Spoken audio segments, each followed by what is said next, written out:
So we've got a 10-minute timer set for this week.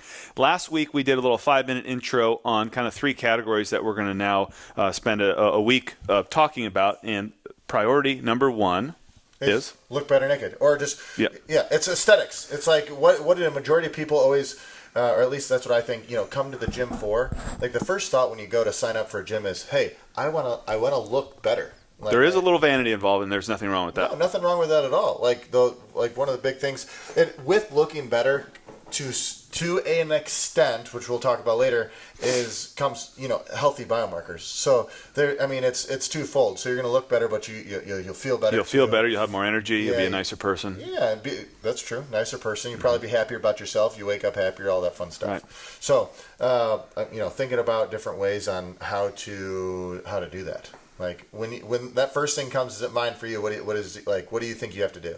I mean, it's carbohydrates for me.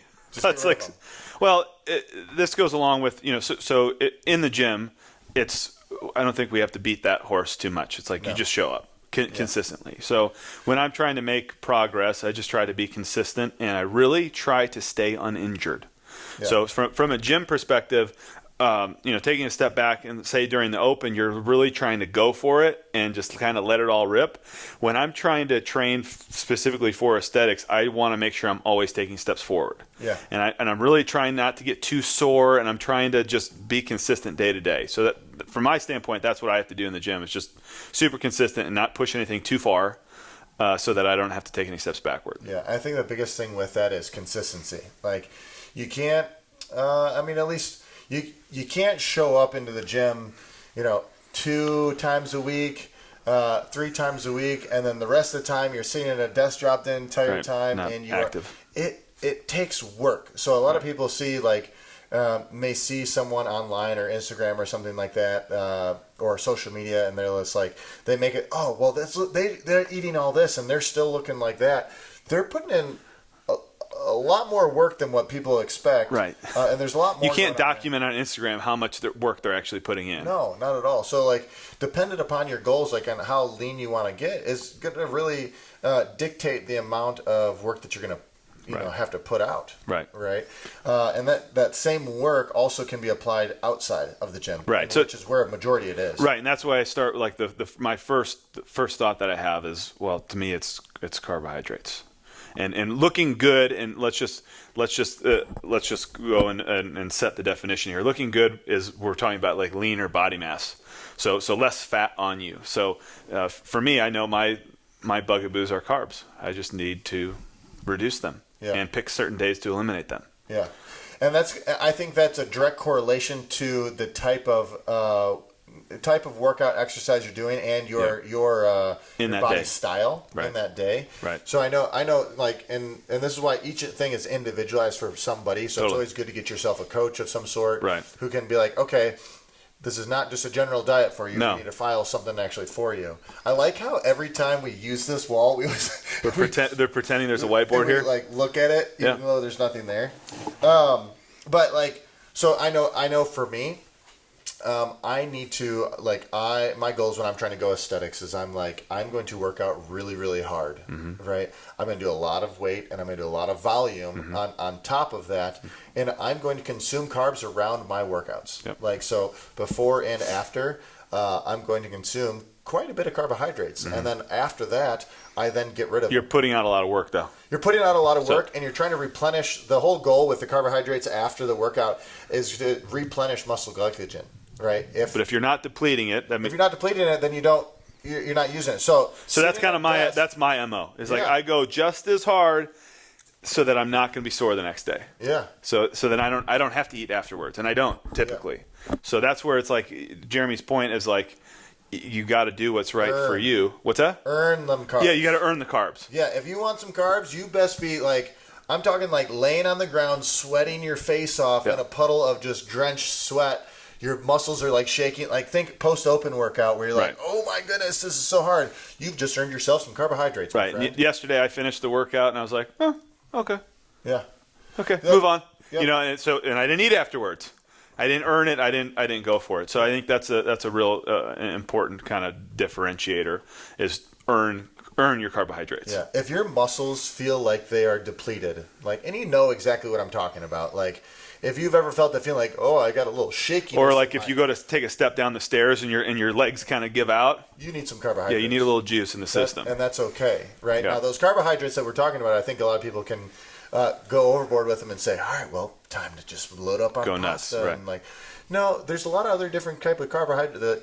So, fruit, veggies, starches, nuts and seeds, starches. Sweet potatoes are fantastic after a workout, right? If you're going to do rice, we recommend a white rice, right? And then say even another thing for potatoes, a little hack for potatoes is cool them off. Cool them off. Is that what you're going to say? Yeah. So you cook them and then cook them ahead and cool them off. Cool them off. Eat them cold turns into a resistant starch. So those are just little things that which isn't going to spike your blood sugar the way they would if they're hot. Same thing with carrots. Same with carrots. Yeah. But it's like getting in those good quality carbohydrates after workouts, and you want to mix it with a protein. So say you're in that state that workout directly afterwards. Think like a 2-to-1 or a 3-to-1 ratio. So if you're going grams, you can go 2 grams of carbohydrates to 1 gram of protein. So like a 30 and a 60, 30 grams of protein, 60 grams of carbohydrates. Which would be like 2 sweet potatoes. That's big.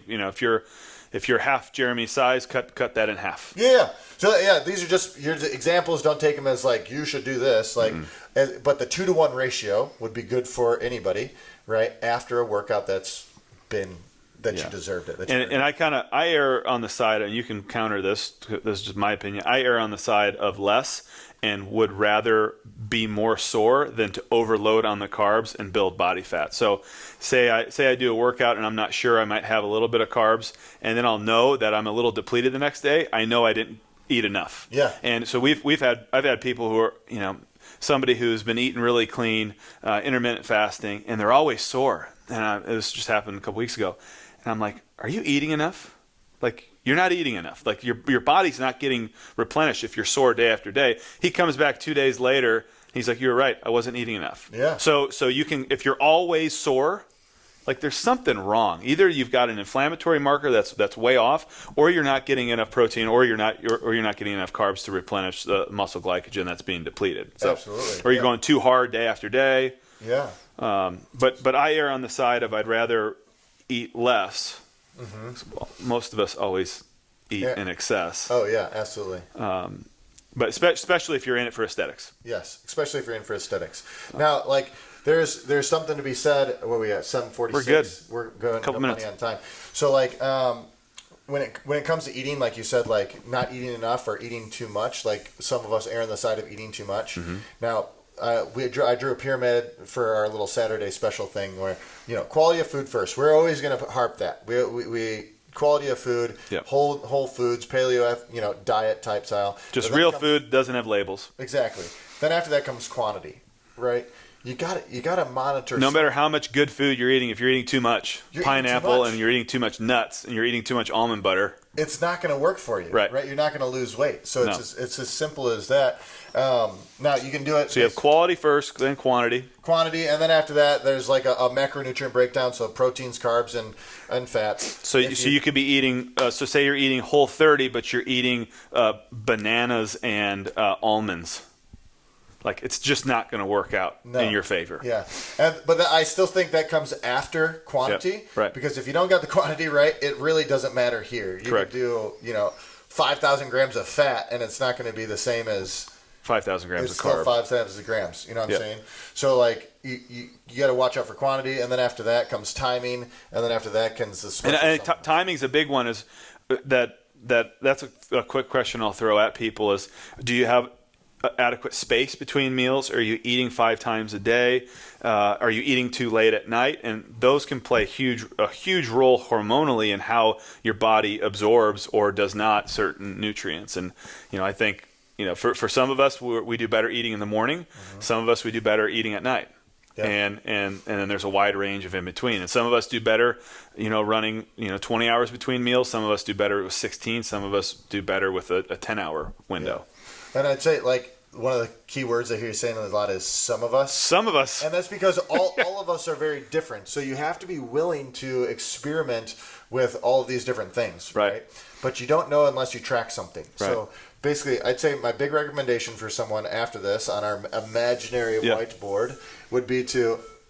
That's our timer. Perfect. Done. But finish your thought. So basically, what I'm saying is, like, I would recommend using MyFitnessPal or something, and just log what you eat for a week, 3 days to a week, just to see what it looks like. And every bite, every drink, no judgment. I don't care if it's a peppermint. Yes, every sip of something that you have, write it down. Write it down, and then just so you're aware. Yeah, you're aware of, like, okay, hey, I'm what you're doing, and then play around with timing. Don't eat dinner. Don't eat breakfast. Don't eat lunch. Eat the same food, but move what you were going to eat for breakfast. Move it to lunchtime.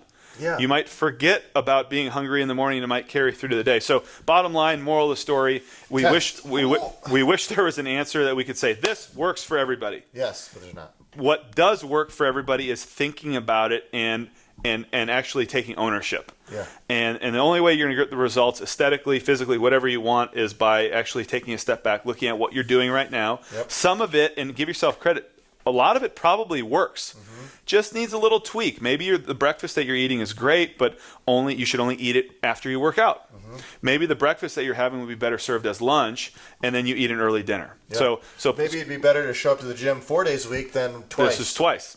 Yeah, or just show up every single day. Or just show up every day. I'm dead serious, like, come. Just come in here. Don't not come. Anyway, so that's our bit about aesthetics. What next week we're going to dig into kind of getting healthier. So, aesthetics are a driver and they're a hook to get people interested. And our whole emphasis, however, is to get people healthy. So if we can get you interested aesthetically, then we can talk about how to get healthy next week. Thanks, guys, and we'll see you soon.